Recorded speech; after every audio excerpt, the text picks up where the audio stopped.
이제 8월 네 번째 주님의 날 주셔서 하나님 앞에 영광을 바치며 예배를 드리도록 하겠습니다. 하나님은 영이시니 예배드리는 자가 신령과 진정으로 예배드릴지니라. 아멘. 우리 모두 묵도하심으로 예배를 시작하도록 하겠습니다. 그러므로 형제들아, 내가 하나님의 모든 자비하심으로 너희를 권하노니 너희 몸을 하나님이 기뻐하시는 거룩한 산 제사로 드리라. 이는 너희에 드릴 영적 예배니라.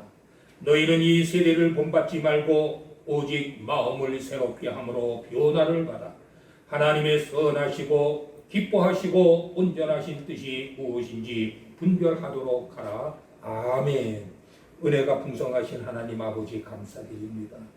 이제 2020년도 8월 네 번째 주님의 날 주셔서 오늘도 함께 모여 예배드릴 수 있도록 인도해 주심을 감사드립니다. 코로나19라고 하는 세계의 감염병으로 인하여 온통 어려움을 겪고 있는 와중에 이제 금주에서부터는 함께 대면하여 예배를 드리지 못하고 이제 온라인을 통하여 예배드릴 수 있도록 조치가 되었습니다. 주여, 이와 같은 상황을 주님께서 다 알고 계시오니 이런 속에서도 어김없이 흘러가는 세월 속에서 하나님의 뜻이 이루어지고 믿는 모든 자녀들을 통하여 하나님의 역사가 이루어질 수 있도록 간절히 간구하오며 거룩하신 예수님 이름으로 기도드리옵나이다. 아멘. 오늘 함께 보실 교동문은 교동문 34번 말씀 다 같은 목소리로 봉독하시도록 하겠습니다. 지혜를 얻은 자와 명철을 얻은 자는 복이 있나니 이는 지혜를 얻은 것이 온 몸을 얻는 것보다 낫고 그 언약이 정금보다 나음이니라. 지혜는 진주보다 귀하니 너의 사모하는 모든 것으로 이에 비교할 수 없도다. 우리 편손에는 장수가 있고 그 좌편 손에는 부귀가 있나니 그 길은 즐거운 길이요 그 첩경은 다 평강이니라. 지혜는 그 얻은 자에게 생명이니라. 지혜를 가진 자는 복되도다. 여호와께서는 지혜로 땅을 세우셨으며 명철로 하늘을 굳게 펴셨고 그 자식으로 해양이 갈라지게 하셨으며 공중에서 이슬이 내리라 하셨느니라. 내 아들아, 완전한 지혜와 근신을 지키고 이것들로 내 눈앞에서 떠나지 않게 하라. 대저 여호와는 너의 의지할 자시니라. 네 발을 지켜 절리지 않게 하시리라. 아멘. 우리 모두 사도신경으로 신앙 고백드리겠습니다. 전능하사 천지를 만드신 하나님 아버지를 제가 믿사오며 그 외아들 우리 주 예수 그리스도를 믿사오니 이는 성령으로 잉태하사 동정녀 마리아에게 나시고 본디오 빌라도에게 고난을 받으사 십자가에 못 박혀 죽으시고 장사한 지 사흘 만에 죽은 자 가운데서 다시 살아나시며 하늘에 오르사 전능하신 하나님 우편에 앉아 계시다가 저리로서 산 자와 죽은 자를 심판하러 오시리라. 성령을 믿사오며 거룩한 공예와 성도가 서로 교통하는 것과 죄를 사하여 주시는 것과 몸이 다시 사는 것과 영원히 사는 것을 믿사옵나이다. 아멘. 오늘 보실 하나님의 말씀은 마태복음 7장 1절로 2절 말씀 함께 봉독하시도록 하겠습니다. 이와 같이 온라인으로 방송을 통해서 예배를 드릴 수 있게 된 것을 참으로 안타깝지만은 그래도 이와 같은 문화적 자료를 주셔서 저희가 주의를 거르지 아니하고 말씀을 상고할 수 있도록 해주신 하나님께 오늘 이 시간에도 감사드립니다. 지난 주일에 저희가 그런 말씀을 했지요. 사람들은 이 세상 살면서 여러 가지 모양으로 이 세상을 살아가지만 하나님이 보실 때에는 그 살아가는 모양을 딱 두 가지로 나누어서 생각을 하신다고 성경은 말씀을 하고 계십니다. 어떤 모양의 두 가지라고 그랬었나요? 예수 안에 있는 자와 예수 밖에 있는 자. 이 세상에는 딱 두 가지 부류의 사람만이 존재한다. 하나님은 이렇게 판가름을 하고 계십니다. 예수 안에 있는 사람, 그 사람들은 어떠한 인생을 살고 있나요? 예수 안에 있는 사람들은요, 허망한데 굴복하는 것이 아닙니다. 허무한 인생에 굴복하는 것이 아니라 예수 안에 있는 사람들은 바라는 것이 이 썩어짐의 종노릇에서 벗어나서 하나님의 자녀들이 영광의 자유로움에 이르는 것을 소망하며 살고 있습니다. 그러면 예수 밖에 있는 사람을 우리가 보통 자연인이라고 하죠. 이 자연인들은 어떤 인생을 살아갈 수가 있습니까?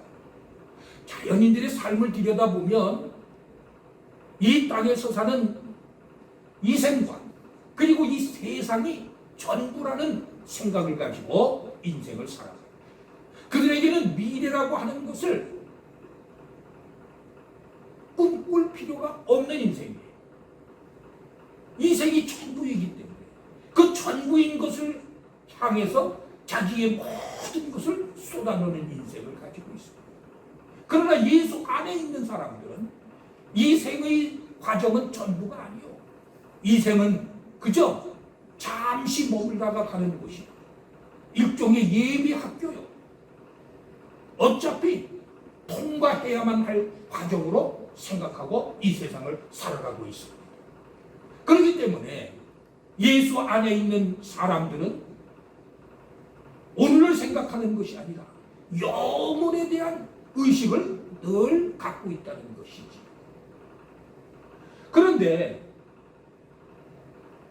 영혼에 대한 의식을 갖고 있으면서도 우리 인생에는 이 세상을 살면서 수많은 문제들이 일어납니다.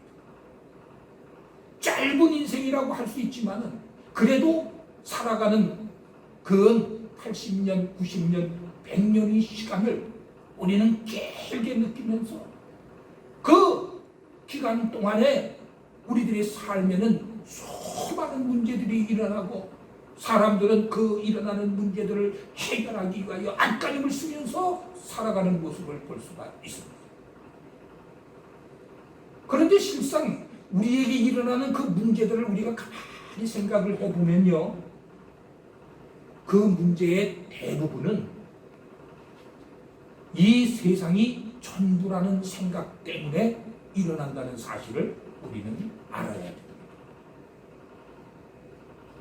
인생에서 맞이하는 대부분의 문제들은 죽으면 그만이야, 이런 생각 때문에 살아있는 상태 속에서 영화를 얻어야 돼. 살아있는 상태 속에서 명예를 얻어야 돼. 살아있는 상태 속에서 부를 얻어야 되는 그러한 절실한 생각을 가지고 살아가는 것이 그들의 대부분의 문제의 원인이라고 우리는 생각을 하는 것입니다. 그런데 만일 그것이 전부가 아니요, 그것은 잠시 있다가 지나가는 것이고 우리에게는 더 긴 영혼의 세계가 지금과 똑같은 이 육신의 몸을 입고 맞이해야 되는 그 기간이라고 생각을 한다면 우리는 그렇게 오늘의 절대절명의 의식을 가지면서 살지 않아도 된다는 이야기죠. 이것이 예수 안에 있는 사람과 예수 밖에 있는 사람과 큰 차이가 있는 것입니다. 성경 말씀에 보면은 이사야서 40장 6절 8절 말씀에 우리 인생이 무엇이냐? 우리 인생은 들의 풀과 같은 것이요. 그리고 우리 인생이 엮어내는 그 아름다움, 말하자면 부와 명예와 권력과 이 모든 것들은 풀의 꽃과 같은 것입니다. 영원한 것이 없다고 성경은 말씀을 하고 있습니다. 똑같은 말씀이 베드로전서 1장 24절 25절에도 나오고 있습니다. 야고보 기자는 심지어 너의 인생이 무엇이냐? 너희는 잠시 보이다가 사라지는 존재이다. 이렇게 인생을 표현하고 있는 것입니다. 그리고 성경 말씀에 보면 한 번 죽는 것은 모든 사람들에게 정해져 있는 이치지만 죽음으로 끝나는 것이 아니고 죽음 이후에는 반드시 심판이 있게 마련이라는 것이죠.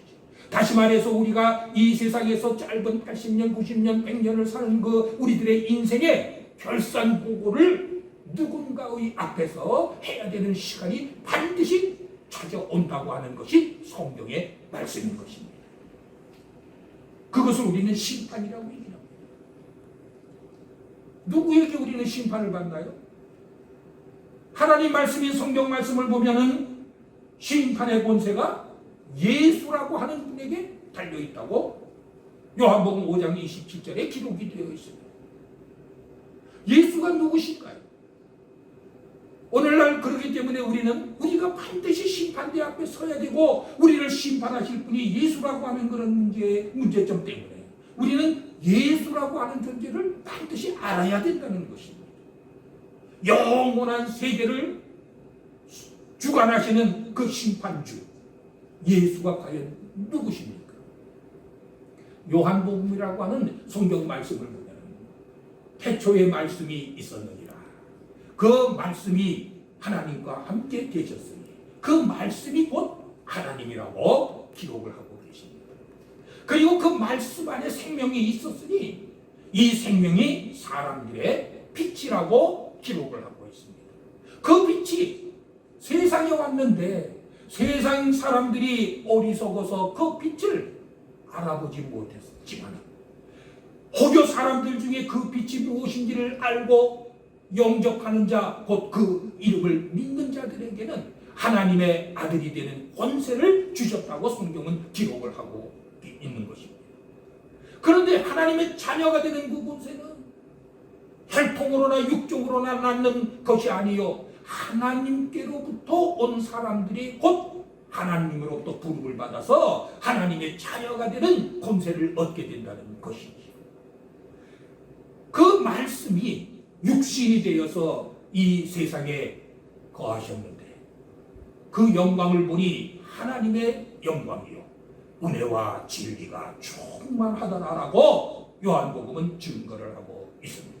다시 말해서 하나님은 영이신 존재시지만 그 하나님이 이 세상을 아직도 살아가고 계시기 때문에 육신의 몸을 입고 사람의 모양으로 오셔서 구원받을 길이 없는 저와 여러분들 온 인류들에게 영원의 세계로 들어갈 수가 있는 그런 길을 활짝 열어놓으신 분이 곧 예수님이라고 성경은 증거를 하고 있는 것입니다.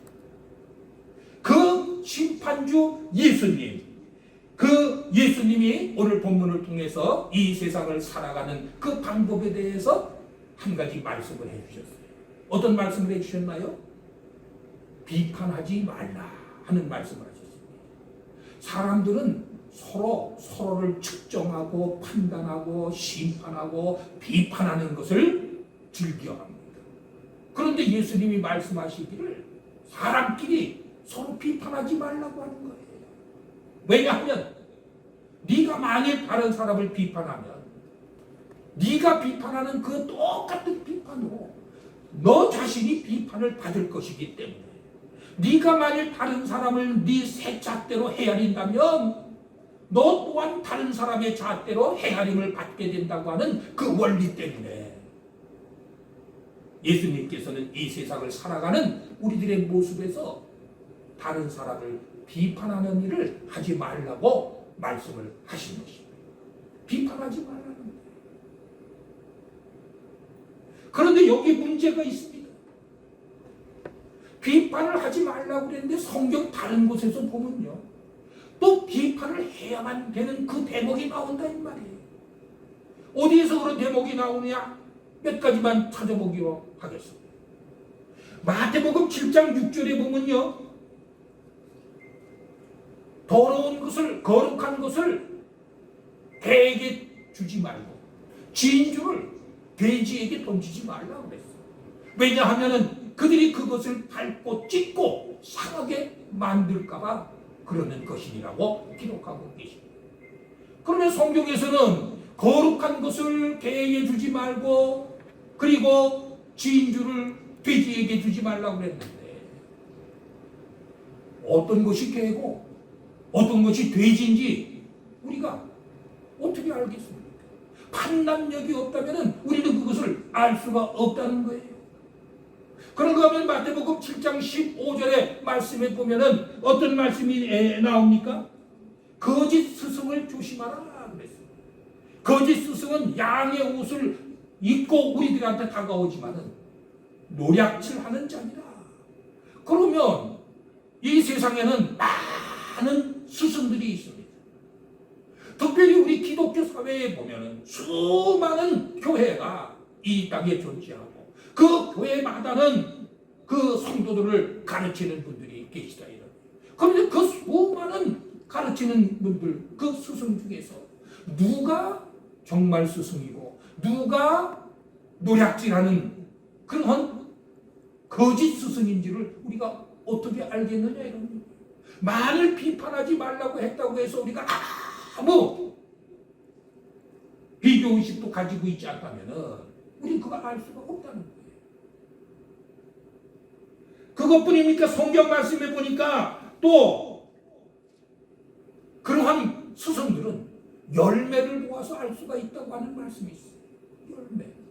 그러면 우리가 열매를 하나 받을 때 그 사람이 하는 모든 것들이 열매가 되겠죠.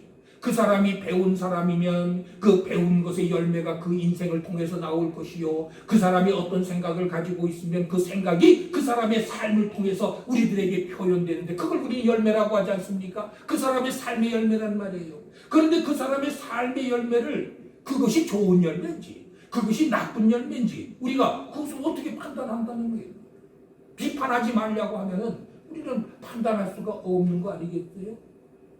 그런가 하면은요, 이 세상을 살면서 피할 것과 거절을 해야 되는 그런 문제들이 또 있다고 요한 1서에서는 이야기를 하고 있습니다. 거기에서는 적어도 거짓 선지자나 혹은 적그리스도에 관한 그런 이야기가 나오고 있습니다.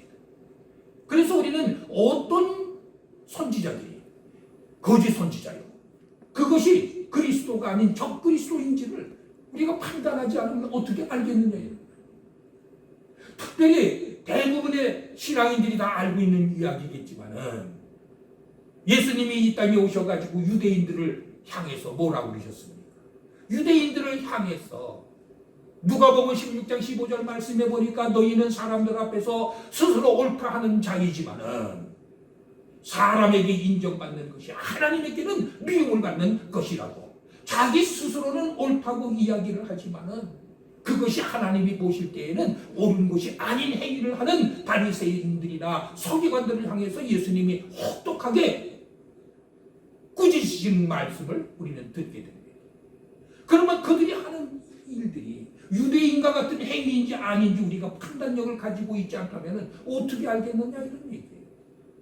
그래서 오늘 주신 말씀에 비판하지 말라고 하는 말을 그저 무조건 부드럽고 관대해져야 되고 기독교적인 명칭을 갖고 바라볼 때에 그저 맥없는 그냥 환영만을 의미하는 그것은 아니라는 의미를 우리는 찾아낼 수가 있습니다.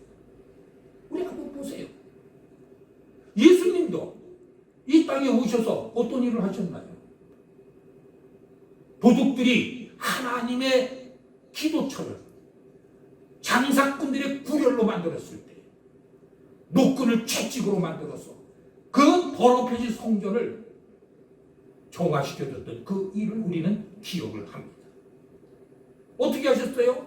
노끈으로 상을 엎으시고 돈통을 엎으시고 사람들을 내어 쫓으셨다는 거예요.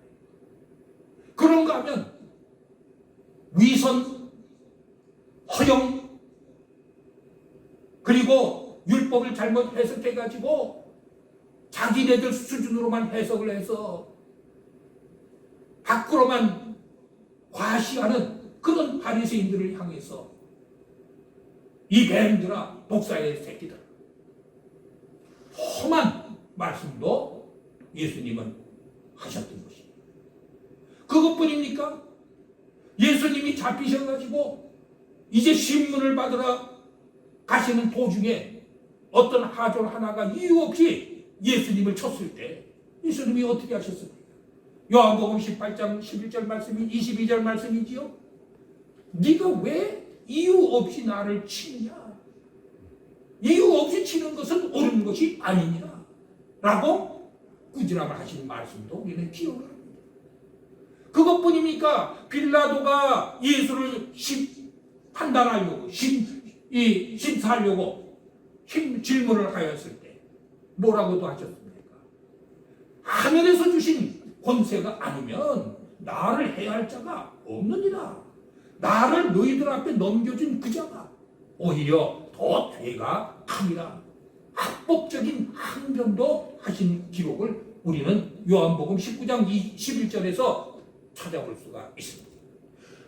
비판하지 말라고 하는 것이 무조건 너그럽고 무조건 관대하고, 그리고 누군가 이야기하면은 어떤 의식 없이 무조건 굴복하는 그것이 아니라는 거예요. 성경에서는 비판하지 말라 주님이 하신 말씀을 가지고 이 세상 사람들은 어떻게 얘기합니까? 오늘날 우리가 살고 있는 세대가 어떤 세대인가요? 정의의 가치가 업신여김을 받는 세대입니다. 어떤 위정자가 나타나서 자기의 이상을 실현하기 위해서 한 나라를 통치할 때 어떤 모습이 보여집니까?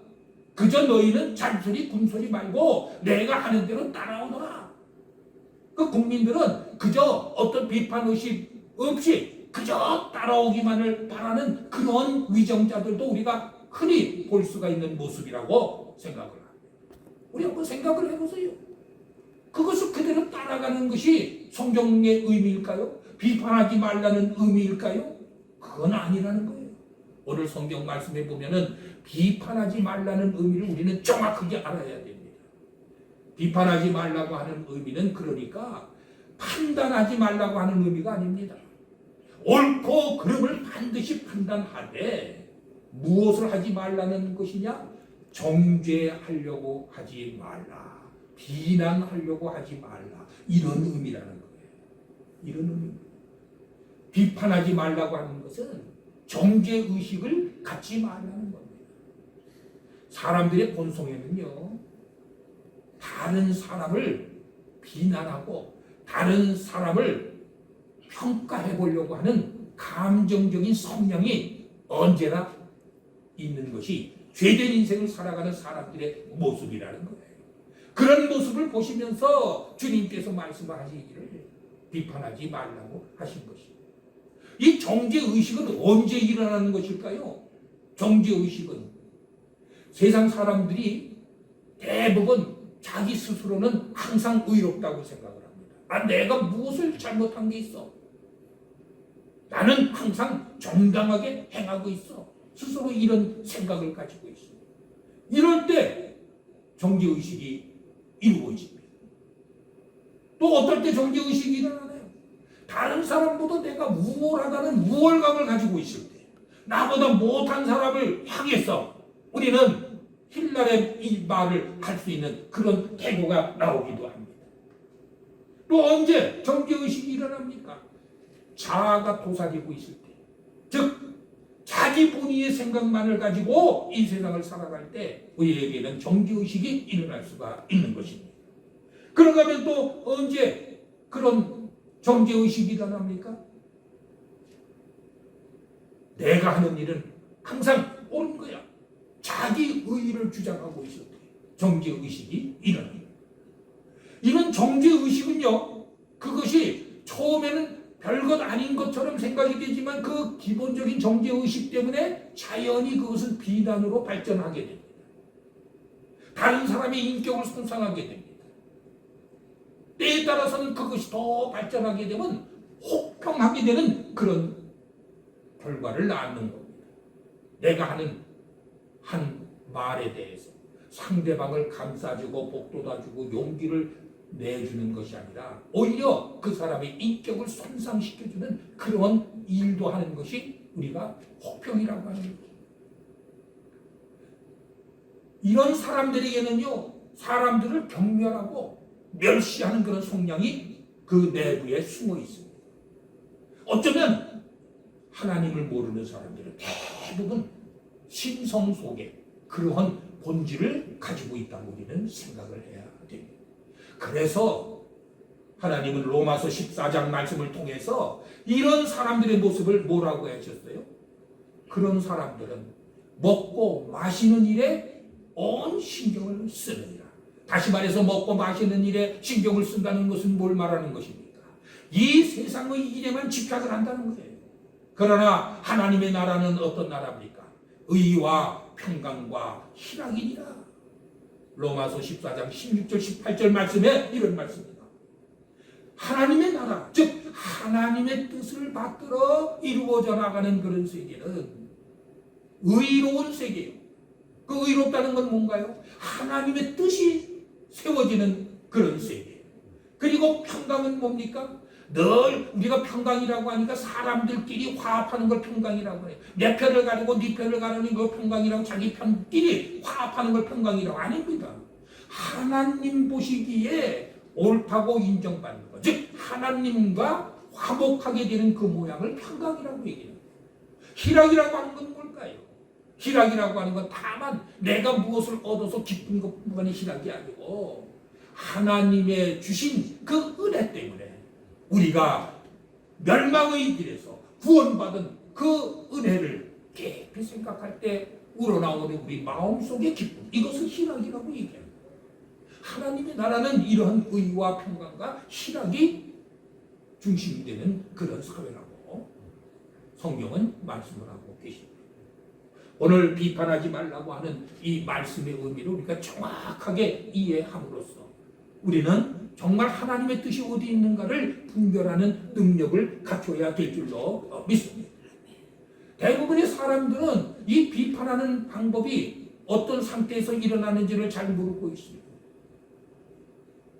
그러나 그것은 우리가 좀 깊이 생각해 보면은 나에게도 그 비판 의식이 좀 있어. 어떨 때 그럴까요? 사람들의 본성에는요, 나와 상관없는 일에 대해서 간섭하는 그런 경향이 있어요. 그러니까 나하고는 전혀 상관이 없는데 자꾸만 내 잣대를 가지고 그걸 반대하려고 하는 거예요. 그래서 혹여 그 사람들 사이에서 잘못된 일이 이루어졌을 때 보면은 쾌감을 느끼는 사람들이 있어요. 이런 사람들, 비판의식을 갖는 사람들이. 또 어떤 사람들이 있습니까? 원리가 세워져야 되는데 자기 생각, 자기 편견을 가지고 모든 것을 측정해 나갈 때 그때에 이 비난이 쏟아져 나오게 됩니다. 편견이 있으면 안 된다는 거예요. 또 어떤 때 우리가 이 비난의 종이 나옵니까? 그것은 원리로 설명을 해서 하나님의 뜻이 공의가 무엇인지 공의를 가지고 이야기해야 될 텐데 그것을 인신공격으로, 공의에 대한 이해가 부족하다 보니까 인신공격으로 들어가는 경우가 많이 있어요.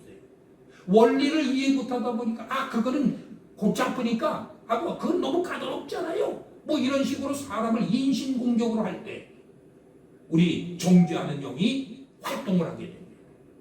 또 하나는 어떤 경우입니까? 상대방의 얘기를 자세히 들어보려고 하지 않을 때, 그 자세히 들으려고 하는 수고를 하지 않을 때 정죄하는 영이 작용을 한다는 얘기죠. 됐어요. 이제 그만해요. 그건 그거고 뭐 이런 식으로 얘기할 때 있죠.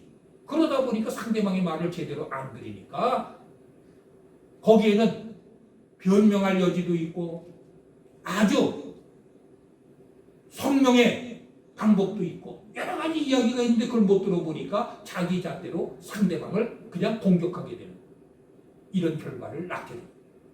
이런 우리들의 모습을 예수님께서는 너희들이 모든 이러한 행위를 중지하고 정말로 귀를 기울여서 원리에 입각해서 하나님의 뜻에 따라서 모든 걸 판단하는 그런 사람들이 되어야 되느니라 한 말씀으로 비난하지 말라고 하는 그런 말씀을 주신 줄로 믿습니다.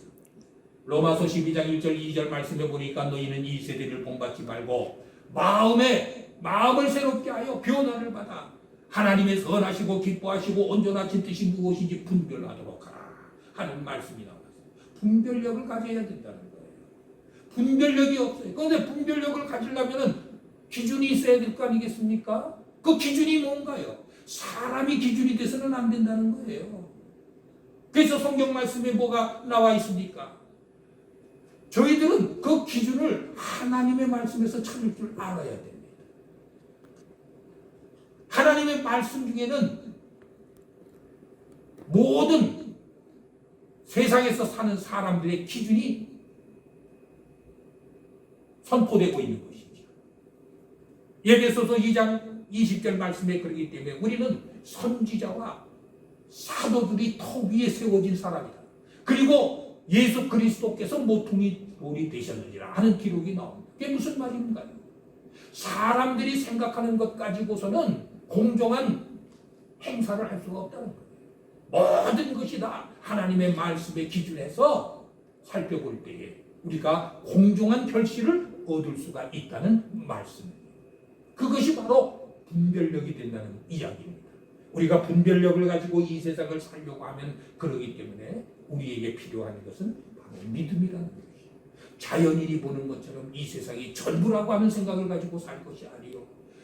이 세상은 다만 통과해야 되는 짤막한 잠시 보이다가 사라져가는 그런 시간들이고 우리에게는 각자 영원히 세계가 펼쳐질 것인데 그 영원히 세계에서 우리 살아가기 위해서는 반드시 우리가 결산보고를 해야 되고 이 땅에서 이루어오는 우리들의 행위로 인하여 우리들의 삶의 결산에 따라서 우리들에게 보장이 될 수도 있고 멸망의 길로 갈 수도 있는 갈림길이 있다는 사실을 반드시 이해하라고 하는 그런 말씀이 오늘 주님께서 주시는 말씀인 줄로 압니다.